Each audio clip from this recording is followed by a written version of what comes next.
সবেমাত্র শেষ হয়েছে টি-20 বিশ্বকাপের এবারের আসর। তবে বিশ্বকাপ শেষ হলেও রয়ে গেছে যদি কিন্তু অনেকগুলো প্রশ্ন। শেষ ওভারের ঘটনা, শিরোপা ছুঁতে হলে 6 বলে দক্ষিণ আফ্রিকার প্রয়োজন ছিল 16 রান। প্রথম বলটা করলেন হার্দিক পান্ডিয়া, লং অফ দিয়ে উড়িয়ে দিলেন ডেভিড মিলার। বল বাতাসে ভেসে বাউন্ডারি ছোঁয়ার আগেই দৌড়ে এসে তালুবন্দী করলেন সূর্যকুমার যাদব। তবে ব্যালেন্স করতে না পেরে বল বাইরে ছুড়ে দেন এবং ফিরে এসে আবার ক্যাচ নেন।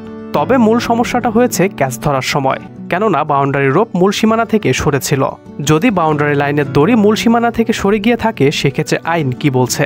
আইসিসির পেলিং কন্ডিশন অনুযায়ী 19.3 অনুচ্ছেদে বলা হয়েছে, সীমানা চিহ্নিত করতে ব্যবহৃত কোনো কঠিন বস্তু যদি কোনো কারণে বিঘ্নিত কিংবা সরে যায় তাহলে সীমানাটির আসল অবস্থান বিবেচনা করা হবে।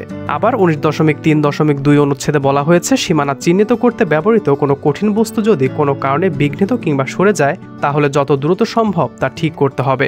খেলা চলতে থাকলে বল ডেড হওয়া মাত্রই এই কাজ করতে হবে। আইসিসির নিয়ম তাহলে সরাসরি বলছে মিলারের ক্যাচটি অবৈধ ছিল। এদিকে মিলারের ক্যাচটি যদি ছক্কা হতো তাহলে বিশ্ব ক্রিকেট হয়তো নতুন চ্যাম্পিয়ন পেতে পারত। এদিকে আইসিসির নিয়ম অনুযায়ী খেলার মাঠে অফিসিয়ালরা ভুল সিদ্ধান্ত নিলে ম্যাচ পুনরায় আর আয়োজন করার কোনো নিয়ম নেই। তাই এই ম্যাচটি হয়তো আইসিসির জন্য একটা কালো অধ্যায় হয়ে থাকবে, আর দক্ষিণ আফ্রিকার জন্য হয়ে থাকবে চরম এক হতাশার অধ্যায়।